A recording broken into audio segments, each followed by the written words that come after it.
This video is brought to you by Thor Post Drivers.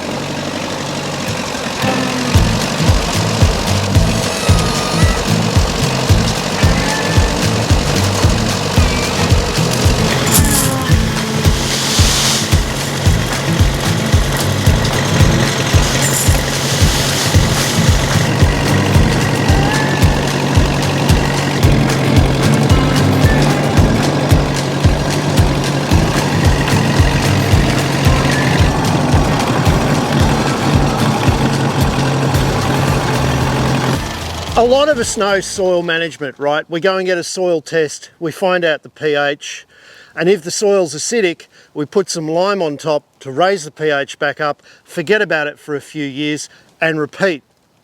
But do you know how putting lime on the soil actually raises the pH, what the mechanism of that is, and what the alternatives are? Well, let's put this out and then go and meet Phil Mulvey, and he's got something to do in the vineyard that you might just be interested in. We're going to use plants to manage pH.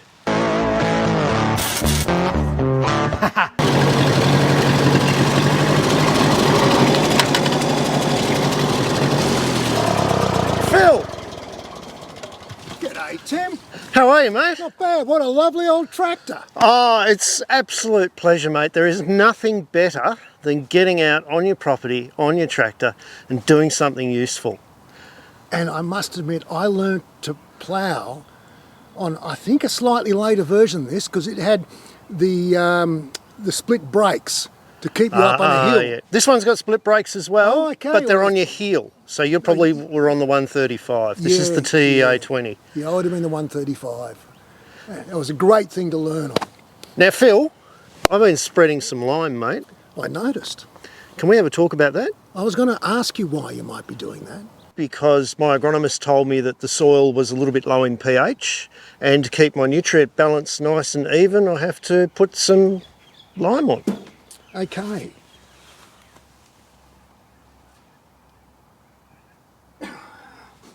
What do you mean by lime, prilled lime? Yeah, it's prilled lime. Yep. It's limestone that's crushed and got a coating on it to make sure you can push it out by the spreader. Because what is it? Well, it's just powdered rock. Yeah, it's powdered rock. It's not a fertiliser. It's not a manufactured material. Yep. It's a crushed material. And by not being a fertiliser, artificial fertiliser made in a factory, it's actually considered organic. Yep. But it doesn't do everything we'd like it to do. So what's been explained to you about why we put it out? Why do you think we put out lime? Well, two things that I've been told. Yep. Right or wrong. The first is that when you put artificial fertilisers out, they lower your pH. Yep. And the second thing I've been told is that plants, when they grow, put hydrogen ions into the soil, and that lowers your pH over time. Yes, sort of. But wait, there's more, isn't there? Yes, there's always more in chemistry, and it depends how we dip into it. So let's address the first issue is this is a grazed paddock. Yep. And you're putting out in a grazed paddock. By the looks of it, it's been under, fairly constant grazing, not a huge, maybe improved pasture 8 or 9 years ago. Yep. But you've had stock in, stock out. And what the stock are doing is they're taking something out that you're not replacing. And they'll preferentially eat the grasses they prefer. And so those grasses that often do the best for the soil actually get pre-selected out of the system, because the grasses are attractive to the sheep. They munch at the 2 or 3 leaf stage, and the grass is still living off the root, it dies. Because it dies, and because you've got less diversity, the pH drops in the soil, because you're actually exporting carbon as meat and wool, and you're not really replacing it through the diversity of your system. So that's the first thing. So you introduce lime to stop the pH dropping. Why does that matter? Well, because different nutrients are available in different amounts at different pHs, and the ideal balance point for most nutrients is around about 6 to 6.5. Yeah, well, sometimes a little bit lower, but yes, Yep. You're right. That's one of 3 key issues. And we're going to talk about 3 issues today, aren't we? Yeah, we are. Okay, so number 1 is nutrient availability. We got that one right. Yeah, you got that right. Okay. What's the second one, Phil? Well, the second one relates to the fact that you have toxicities associated, particularly aluminium toxicity, as the pH drops to about 5.2. Now, aluminium toxicity is not toxicity direct, where it goes in the plant and the plant dies because of aluminium poisoning. That doesn't happen. What is, the root goes, hits an area of available aluminium and stops growing there. And you end up with a shallow root zone, don't you? Yes. Susceptible to drought and drying off and things like that. Correct. Yep. So effectively you're starving or subjecting the plant to other stresses much earlier than it normally would happen. So at a low pH, aluminium becomes much more available. That burns the roots, stops root growth, and all of a sudden you're susceptible to drought. Yes, and obviously drop in yield because you're not as efficient in water uptake and nutrient uptake. So in wheat crops, they know for every 0.1 of pH drop below 5.2, you'll lose 10% of your wheat crop. That's significant, isn't it? It's quite significant, particularly the margins we have to operate on today. So number 1, available nutrients. Number 2, aluminium toxicity.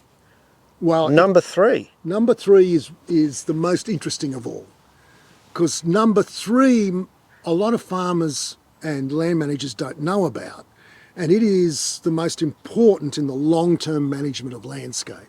Now this can be a difficult concept for people to understand. You're going to step us through this very carefully, aren't you, Phil? Only because you've reshot this, Tim, because I made a botch of explaining it to you. So let me go through carefully. Well, if you can explain it to me, most of the people watching this are going to be able to understand. So let's go.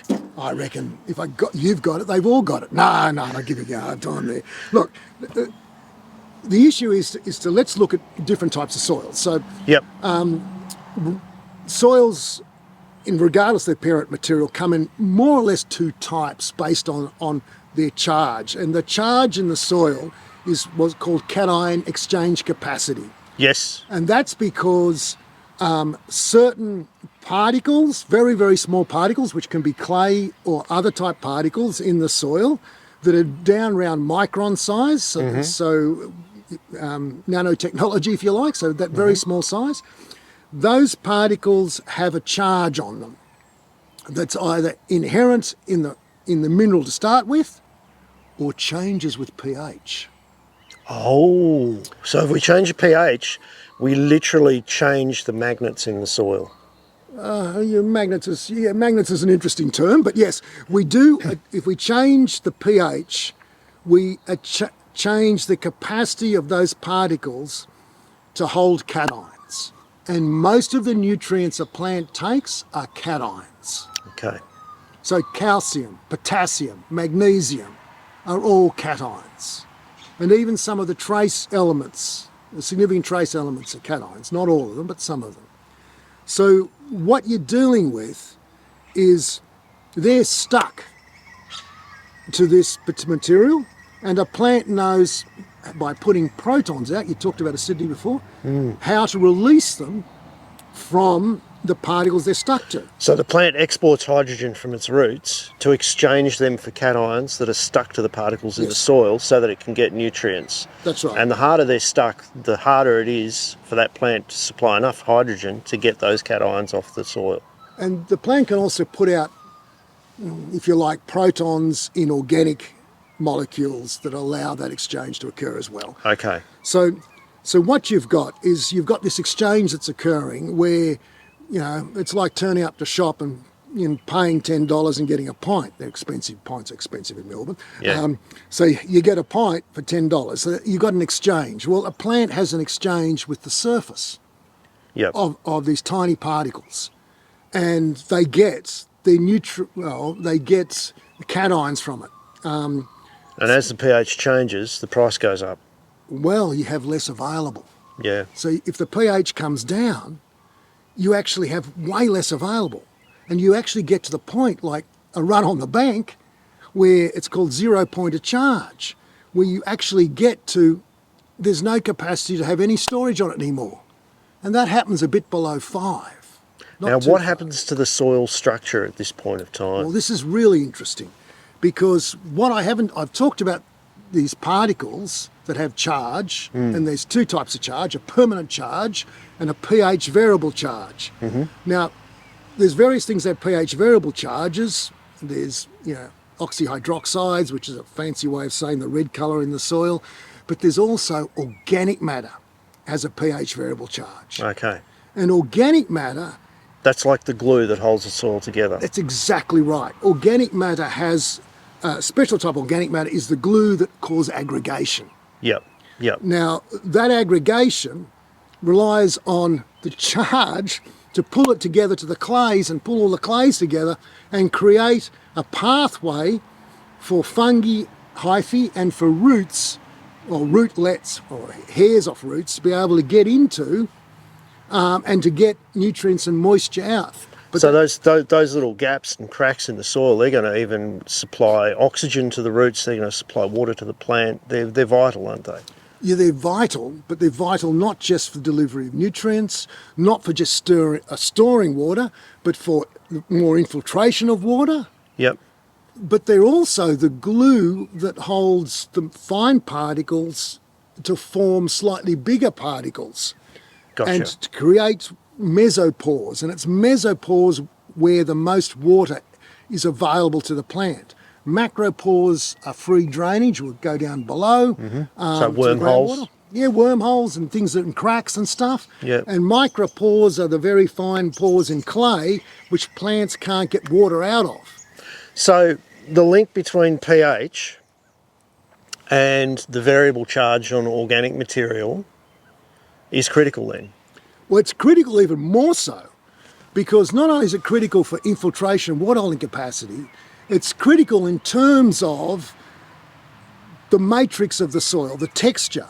So you can end up with a situation where you blow and wash soil, you end up with hard panning. When you drive over it, it readily blows over and washes.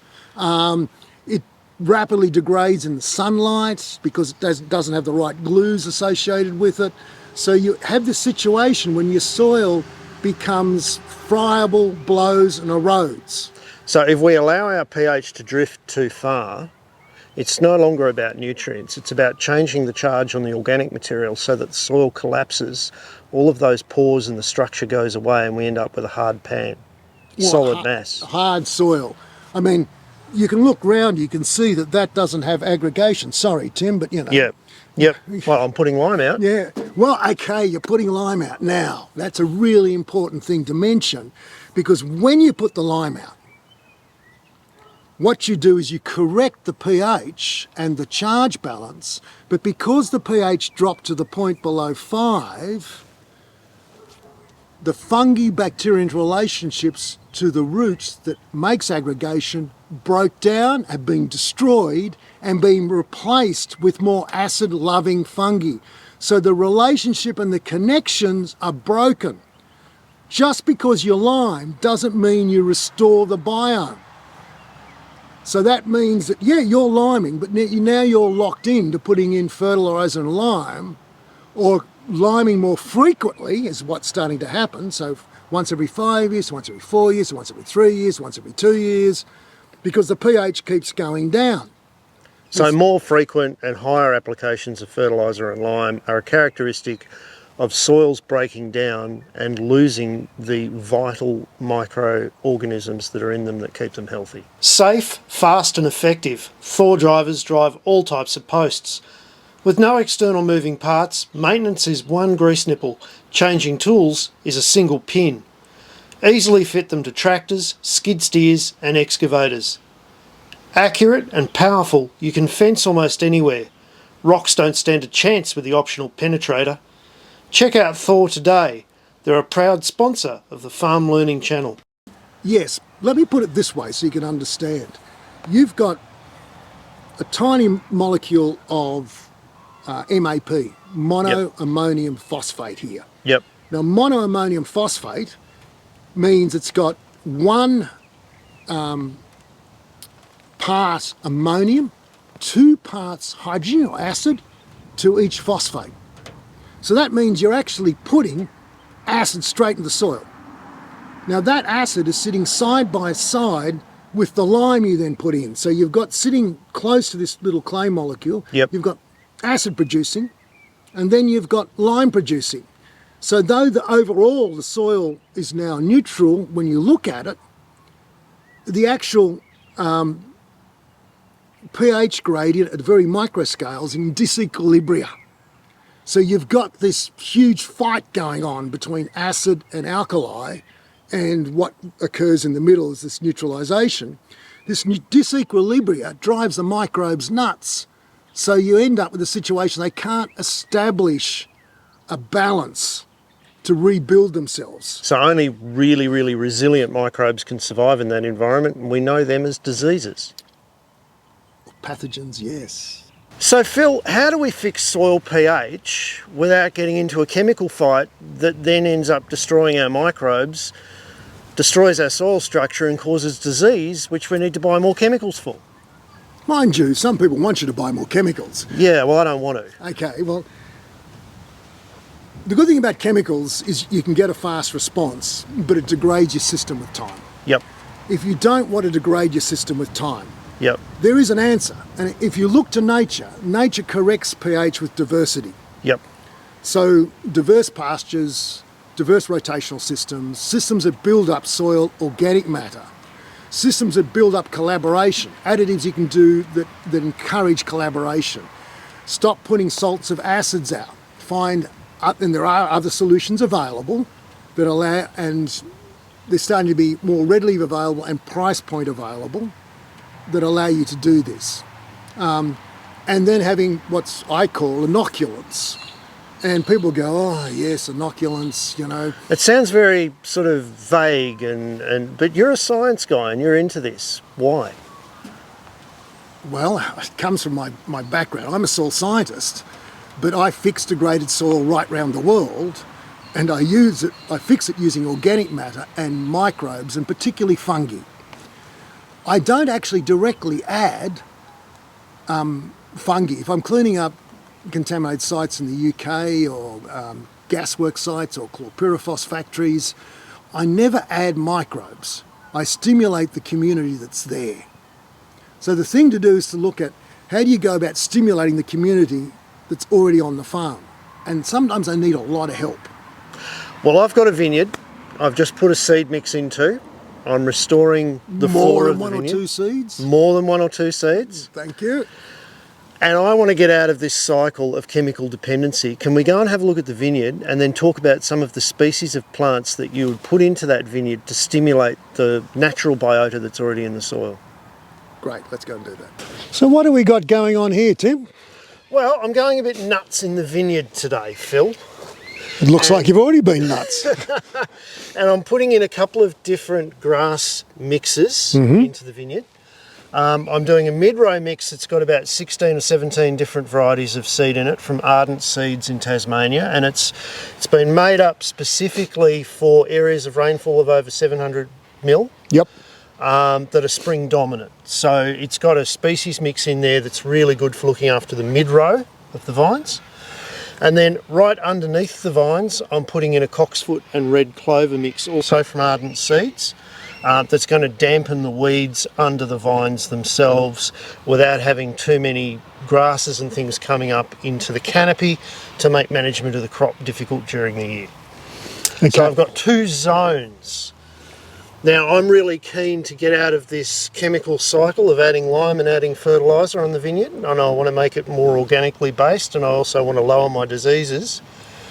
Would there be some plants that you would think to add to this to further stimulate the biome in the soil? Look, when you've got a mix that's sort of greater than 17 to 30, that's a great mix to have. So what you've got is you want to aim to something that's got nitrogen fixation directly. So legumes do that. Yep, and there are some legumes in this. So you want things that have got rhizobia associations. Sometimes you'll see, particularly in horticulture, some rows of wattles and things because they do nitrogen fix as well. So nitrogen fixation is fantastic, so you need to get that in. You also want plants that have beady, hairy roots that break things up a bit and are able to actually put in and stimulate the aggregators. Okay. You want plants that have deep roots, tap roots that can go down. So you want potential, because you get a lot of traffic going up and down between... Fair bit of compaction here. Yeah. So, you do have to spray things like copper and sulphur and things like that. So safflower, some things like that have quite well-known what I call bioengineering capacity, where they actually break and push the clay apart as they go down. Because you do have, you're on basalt, a red basalt, so it's quite a heavy clay. Yep. So being aware of how to develop that as well. The idea of some of the deep-rooted plants is they bring up water for the shallower rooted plants, who in turn then feed the deep-rooted plants some of the sugars that they get. So you've got this collaboration. So you want to develop plant collaboration. So the organic compounds that the plants are putting out from their roots to exchange cations in the soil are actually buffering the pH. Yes, they are, Tim. They actually do many things. They buffer the pH, they make nutrients available, they cement or aggregate, they allow the opportunity to not have hard-setting, tough soil. So they actually have many different roles in putting organic matter out. So the story that we've been fed that plants actually decrease the pH of the soil only works in monocultures if we have a diverse, healthy pasture with good organic material base. We're not going to have problems with our pH. No, we're not. It's not actually in the plant's interest to have the pH drop. So you want mechanisms that neutralise the pH in the soil to compensate for the mechanisms you're using hydrogen or protons to actually exchange with the nutrients you need. So the organic matter you put out is shaped in such a way that it's able to neutralise that charge. It has what's called a buffering capacity. And buffering capacity means it's resisting movement of too much protons or too much carbonate or too much alkali. So what it's trying to do is resist movement beyond a certain range. And that's what organic matter is really good at, is holding that pH at about 6 or getting it up to 6 if it's too low. But we only get that through diverse organic matter. It's like any community. You need lots of different actors within the community doing lots of different jobs. It's like a human community. So by having 30 or more species of plants, you're almost ensuring that you've got different plants doing different jobs so that that can occur. Look, it's like having a hospital full of doctors and not one plumber. They're not going to last long, are they? No. The first blockage that occurs, it's very unhygienic. So the same thing applies. We can't have a soil full of doctors without a plumber. Well, let's have a look at some of the seed that you've brought along and have a quick chat about the different types of plants that you're encouraging me to put in this mid-row so that we can get this biology humming. Absolutely. So Phil, you brought me a present, mate. You brought me some more seeds, and they're even a bit more funky than the ardent seed mix that I've already used. You're trying to add as many species into this vineyard as you possibly can. Tell me what's in here, mate. Well, I'm not, but you are. So look, what we're doing, this is a 22-25 mix, pasture mix, basic pasture mix. So this is something that we use in grazing, not so much horticulture? Correct, but it can be used in horticulture, but there are some limitations which we'll come to in a second. One of the limitations, obviously, sunflowers. You don't want something getting up to the point where you can't get down the row, or it's not going to allow you to actually net. Yep. So but this does mean it'll just have to be mown and looked after a bit that way. So if you have a look, we've got peas, we've got beans, we've got wheat, we've got oats. The small seeds you're seeing are daikon radish. There'll also be different types of brassica in there, mustard.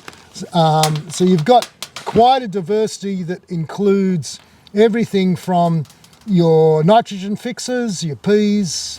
I think there might even be the odd broad bean in there too. I'm just So all sorts of different plants, but also critically all sorts of different root systems that will work with all kinds of different fungi and do all sorts of different jobs in the soil. Correct. People just say, oh, we need, you know, say ryegrass or a cocksfoot and a legume. Yep. And they think that's all you need. But they're actually two, particularly with the ryegrass and the legume, they're very short-rooted systems. They have small root systems. They don't actually have the big old hairy bastards going down that you get from wheat or oats. Yep. They don't have the taproot that you'd get from a daikon radish, a field radish. So they don't have this diversity of root systems and functionality in collaborative pasture or prairie-based systems. Well, I'm going to stick this into here. I'm going to spread a little bit out in the vineyard, and I'm going to be really careful not to put it under the vines, but to put it only in the mid-row. Correct. For my management, because that will help the whole soil base, won't it? Yes, it will indeed, but I'm also hoping it will reduce your other input costs significantly, particularly in regard to pests and diseases. Okay, let's get into it. Let's start spreading.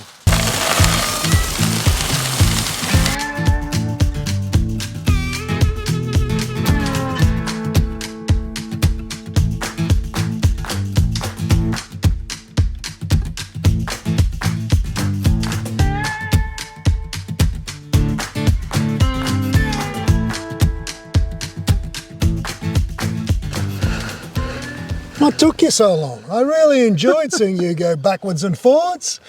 People will be saying in the comments I should have used the tractor. I just didn't want to compact anything. Now, Phil, I'd like to think that's the end of it. Job's done. We've got multi-species in the ground. Everything's going to be miraculously okay, but you reckon that's not the end of it? You're exhausted. It's not the end of it, but you don't have to do everything yourself. You forgot about the billions of little helpers you can put out there via inoculation.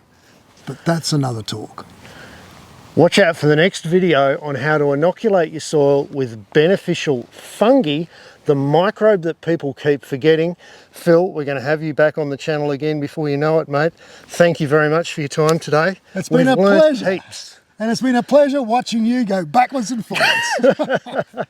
Guys, if you like this kind of video, don't forget to hit the little subscribe button, give it a thumbs up, and share this with someone who you think could make more of their soil.